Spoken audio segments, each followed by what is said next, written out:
Ya, puji Tuhan. Jadi ini adalah kelanjutan dari video saya sebelumnya mengenai manusia memiliki gambar dan rupa Allah. Tapi sebelumnya terima kasih buat kehadiran kalian yang telah datang bergabung dalam channel saya bersama saya, Uncle Mandil 24. Nah, di sini Uncle Mandil akan berbagi banyak hal kepada saudara-saudara melalui channel pribadi saya ini. Dan hari ini saya membahas sebuah tema yang Uncle Mandil lakukan, yang Uncle Mandil berikan, karena ini sangat penting sekali ya, bahwa manusia memiliki gambar dan rupa Allah. Kita baca dalam Kejadian 1 ayat yang ke-26 ya. Berfirmanlah Allah, baiklah kita menjadikan manusia menurut gambar dan rupa kita, supaya mereka berkuasa atas ikan-ikan di laut dan burung-burung di udara dan atas ternak dan atas seluruh bumi dan atas segala binatang melata yang merayap di bumi. Nah, saudara, kalau kita lihat dalam teks bahasa Indonesia yang sudah kita baca dalam Kejadian 1 ayat 26, di situ dikatakan berfirmanlah Allah. Jadi kalau Allah berfirman, ya, berarti Allah berkata, ya, Allah berbicara, betul, Allah bersabda, seperti itu ya. Baiklah kita menjadikan manusia menurut gambar dan rupa kita. Artinya bahwa Allah itu berbicara kepada di luar dirinya, ya, berarti kepada pihak lain di luar dari dirinya, seperti itu.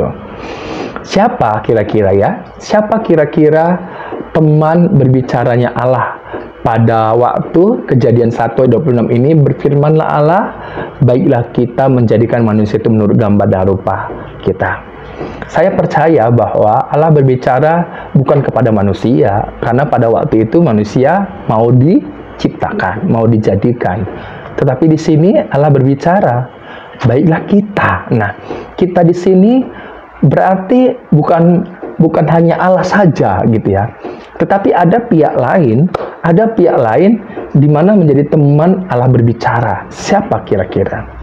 Karena kalau kita lihat dalam Kejadian 1 ayat 1, di situ pada mulanya Allah menciptakan langit dan bumi. Jadi Allah adalah pencipta. Jadi kok ada teman Allah yang berbicara gitu ya? Kok ada selain Allah ada orang atau ada pihak lain yang berbicara? Siapa kira-kira? Nah, saya percaya saudara, di sini yang menjadi tempat ya selain Allah ada pihak lain yang Allah ajak untuk berbicara, yaitu para malaikat. Kenapa para malaikat? Karena Allah yang menjadikan para malaikat, menciptakan para malaikat. Allah yang menciptakan sebelum langit dan bumi ini diciptakan, ya. Malaikat sudah ada terlebih dahulu diciptakan oleh Allah. Malaikat sudah ada terlebih dahulu. Dan malaikat itu adalah roh, ya. Malaikat itu roh. Dan tidak ada Allah-Allah lain, nggak ada. Hanya Allah saja.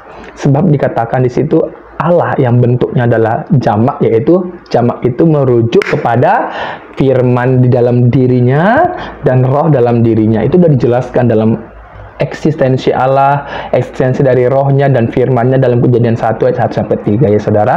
Nah, kita akan bahas mengenai Kejadian 1 ayat yang ke-26 ini. Tapi kita akan lihat dulu dalam teks aslinya seperti apa ya. Kita belajar. Saya juga masih belajar nih. Sampai sekarang, pokoknya sampai saya masih hidup ya. Sampai saya sudah Tuhan panggil pulang. Ya udah, saya nggak bisa lagi untuk belajar ya, karena sudah selesai.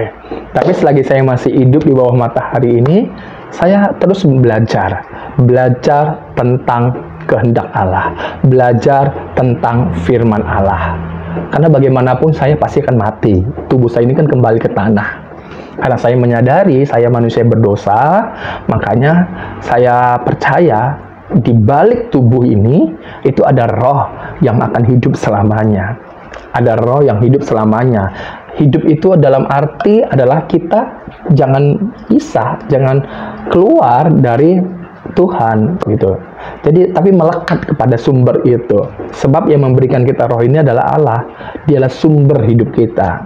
Jadi kalau kita keluar dari Allah, ya berarti Wow, begitu mengerikan sekali ya, nggak ada kehidupan apa-apa.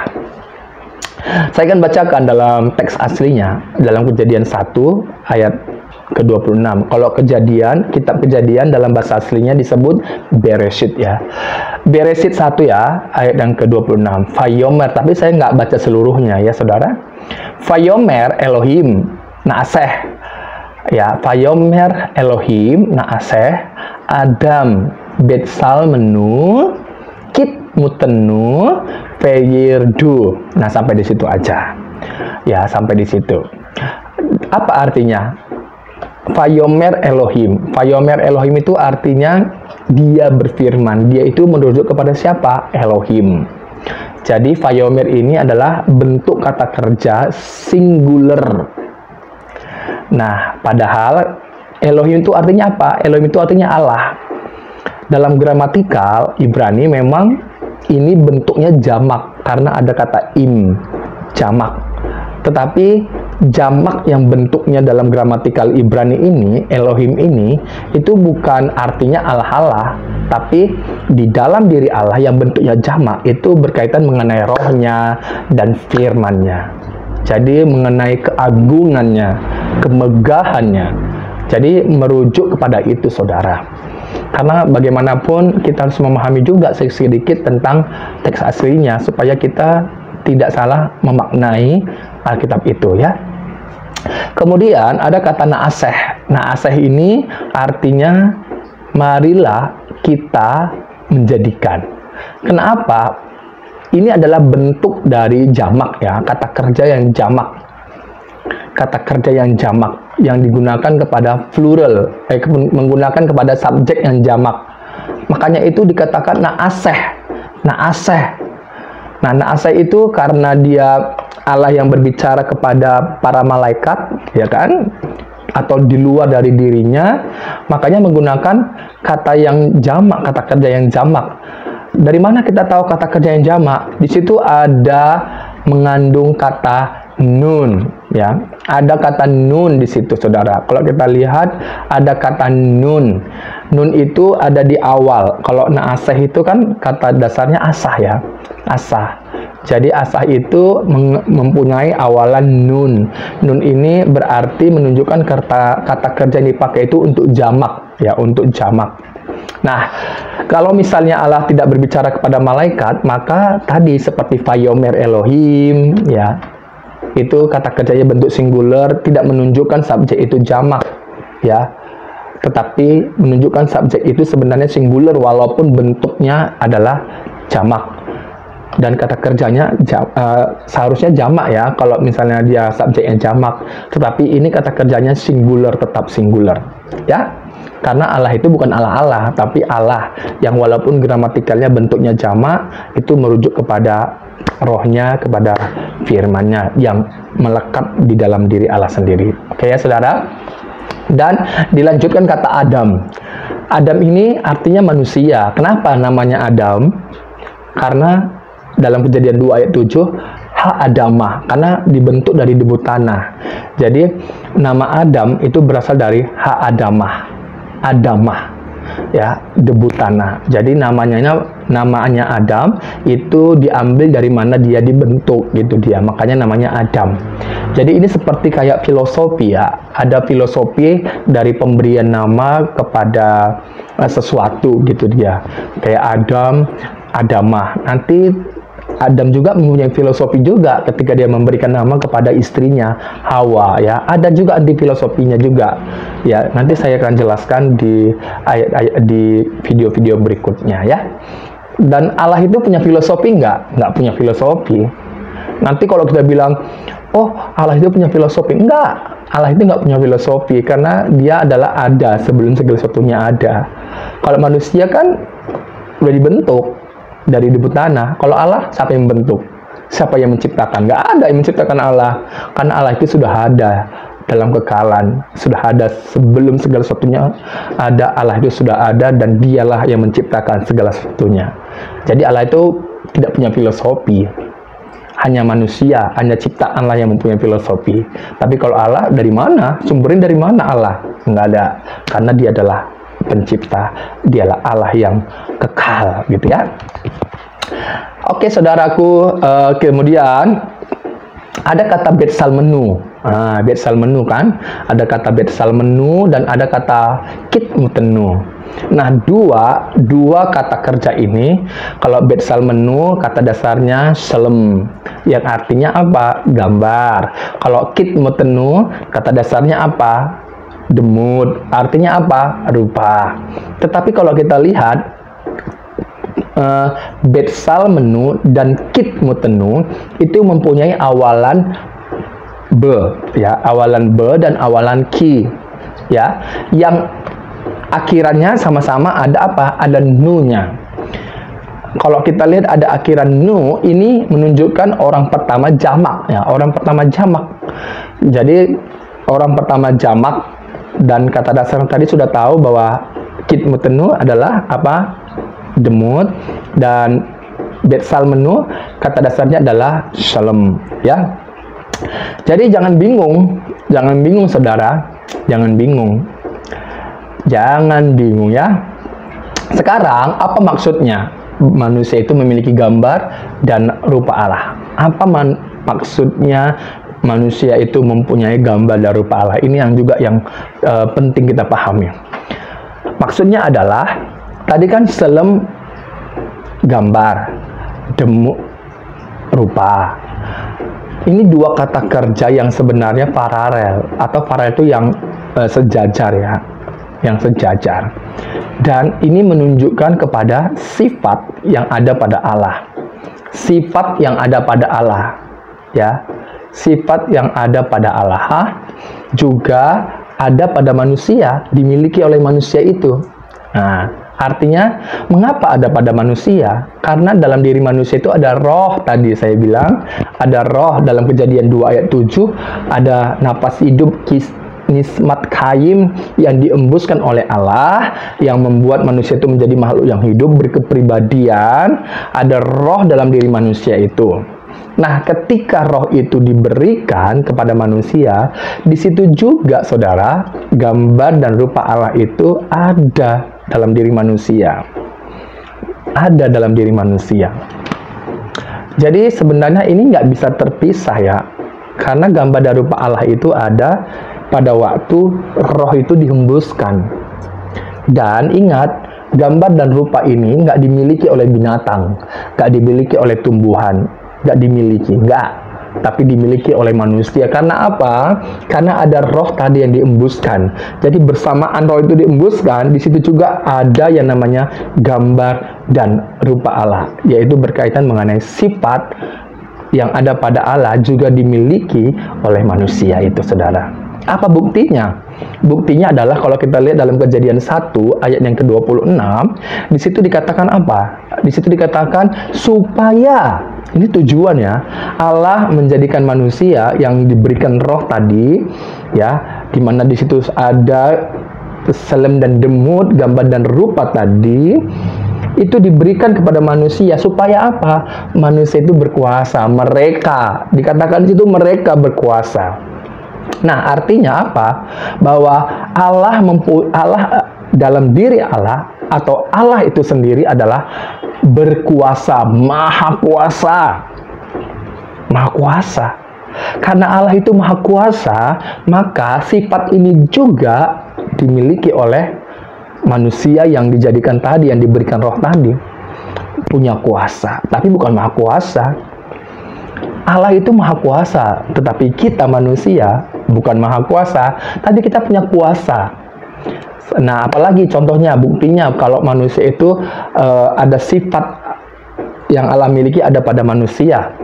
Saudara ingat dalam Kejadian pasal 2 ayat 18 sampai yang ke-20, ketika Allah membentuk segala binatang dan lain sebagainya, yang tadi yang diciptakan unggas, burung, ternak, apapun itu, manusia itu memberikan nama loh pada seluruh, bukan pada 1, 2, 3, 4, enggak, tapi dikatakan pada seluruh. Coba kita baca dalam Kejadian pasal yang kedua ayat yang ke-20. Manusia itu memberi nama kepada segala ternak, kepada burung-burung di udara, dan kepada segala binatang hutan, tetapi baginya sendiri ia tidak menjumpai penolong yang sepadan dengan dia. Nanti kita bahas lagi berikutnya mengenai penolong yang sepadan ya. Tapi di sini dikatakan memberikan kepada seluruh, apa yang diberikan? Nama. Berarti manusia itu punya pengetahuan. Dari mana ini, saudara? Karena dari Allah. Allah yang memberikan roh, otomatis ada gambar dan rupa. Ada sifat Allah pada manusia, yaitu pengetahuannya. Rasa tahu, punya pengetahuan yang tinggi, besar. Tapi manusia bukan maha tahu, tapi punya pengetahuan. Ya, saudara? Banyak sekali lagi. Jadi mereka ini siapa? Ya, mereka ini adalah Adam, dan dari Adam nanti dijadikan namanya Hawa, dan dari Hawa Adam akan lahir beranak cucu manusia-manusia lain. Seperti berkat yang Allah berikan, beranak cuculah dan bertambah banyak, penuhilah bumi. Jadi inilah manusia-manusia inilah yang berkuasa. Nah, yang dikuasai apa? Yang dikuasai apa? Haaretz, seluruh bumi. Bumi itu artinya apa? Semua yang ada di bawah bumi itu berada di dalam kuasaan manusia. Artinya kuasa itu apa?